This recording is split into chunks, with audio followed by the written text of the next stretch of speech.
Alright, picture this. You're walking through a street in southern Europe. The pavement feels like it's radiating heat. People are crowding into shaded corners. Ice creams are melting before you can take the first bite. And the air? It's thick, dry, and hotter than your car's engine. This isn't just another warm summer day. This is Europe's latest and most intense heatwave. From London to Lisbon, Rome to Berlin, 2025 is shaping up to be one of the hottest years on record. And this isn't just about discomfort. It's about lives, infrastructure, and a future that's heating up fast. So today, we're diving deep into the record-breaking heatwave sweeping across Europe and the UK. What's causing it, what it's doing, and why this may be our new normal. Section 1. The heat is on, current records. Let's look at the facts. As of July 2025, Portugal just hit 46.6 degrees Celsius, the highest June temperature in its recorded history. Spain and France have pushed past 42 degrees Celsius. The UK reached 35 degrees Celsius in parts of London and southern England, marking one of its hottest June-July transitions since 1884. In cities like Paris and Milan, the heat index, how hot it feels with humidity, has passed 48 degrees Celsius. That's more than just hot. It's dangerous.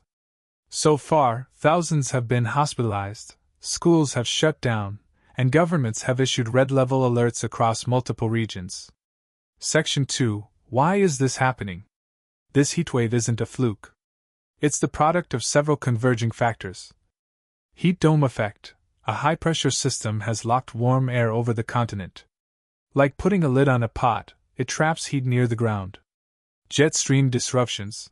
The polar jet stream is wobbling, causing hot air from Africa to surge north and stay longer than usual. Dry soil feedback.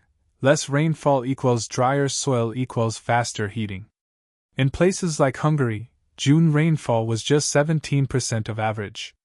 Urban heat islands. Concrete-heavy cities absorb and retain more heat. With less vegetation and poor ventilation, they become pressure cookers. And the big one. Climate change. According to the World Meteorological Organization, heatwaves like this are now at least 5x more likely because of human-driven global warming. Section 3. Impact on people and planet. This isn't just about high numbers on a thermometer. The real impact is on people, cities, and ecosystems. Health. Over 1,400 people have died across Europe this summer due to heat-related causes. Hospitals in Italy and Spain are reporting increased ER visits for heat stroke, dehydration, and cardiac events. Vulnerable populations, elderly, infants, outdoor workers, are especially at risk. Infrastructure. Roads are buckling. Railway tracks are warping. Power grids are strained as AC usage spikes. Nuclear and hydro plants in France and Germany have reduced output because river levels are too low for cooling. Nature. Wildfires have broken out in Greece, Spain, and Turkey, destroying thousands of acres. Crop yields are dropping, especially for wheat, olives, and grapes. Rivers like the Danube and Vistula are hitting historic low levels, affecting transport and wildlife. Section 4. Not just a European problem. Though Europe is in the spotlight, heatwaves are hitting the globe. The U.S. Southwest is seeing consecutive days above 45 degrees Celsius. India and Pakistan faced heat so severe earlier this year that birds were falling from the sky. Northern China hit record temps above 40 degrees Celsius. Extreme heat is a global signal. And the alarm is blaring. Section 5. Is this the new normal? Short answer, yes, unless we act fast. Here's the trend.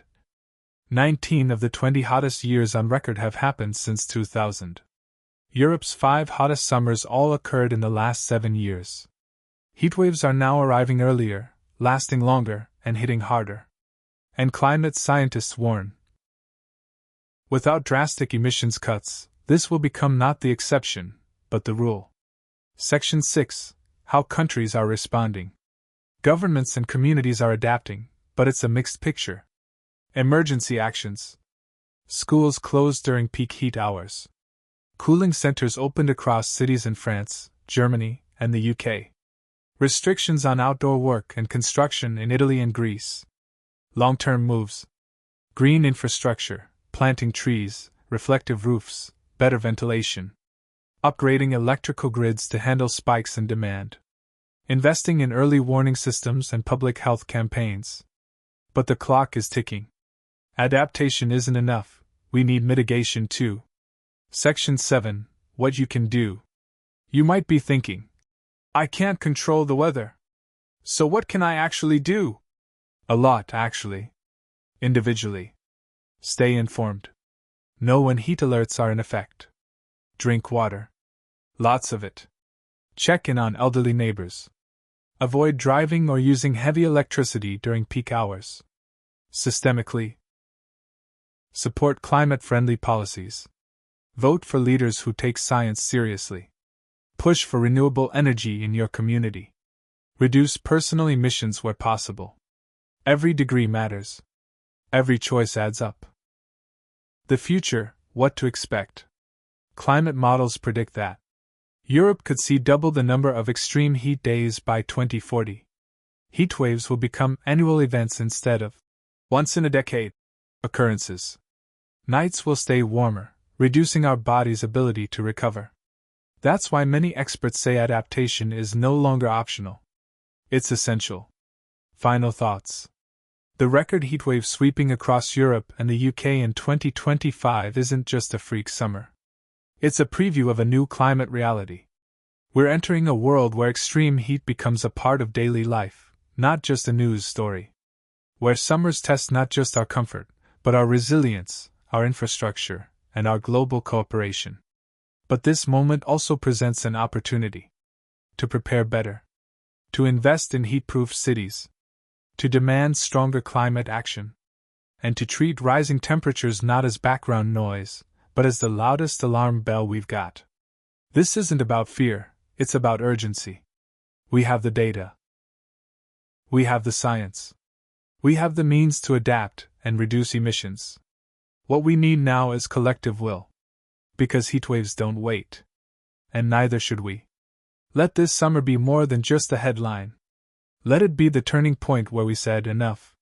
Let it be the moment we chose to change the forecast. When you feel the heat on your skin this week, let it remind you, this is real. And what we do next matters. Let's not wait for a hotter headline. Let's make heat history. Whether it's choosing renewable energy, supporting local policies that prioritize green space and sustainability, or simply staying informed, every action counts. We can no longer say, we didn't know. The signs are here. The science is here. And now, the responsibility is ours. Because this isn't just about Europe or 2025. It's about every child growing up today. Every harvest we depend on. Every home that wasn't built for 45 degrees Celsius days. We owe it to the future to act boldly, decisively, and together. If this deep dive into 2025's record-breaking heat gave you perspective, hit like, subscribe, and share with someone who's been sweating through this summer too. And let us know in the comments. What's the hottest day you've ever experienced, and how did it change your view of the climate crisis? Until next time, stay cool, stay safe, and stay informed.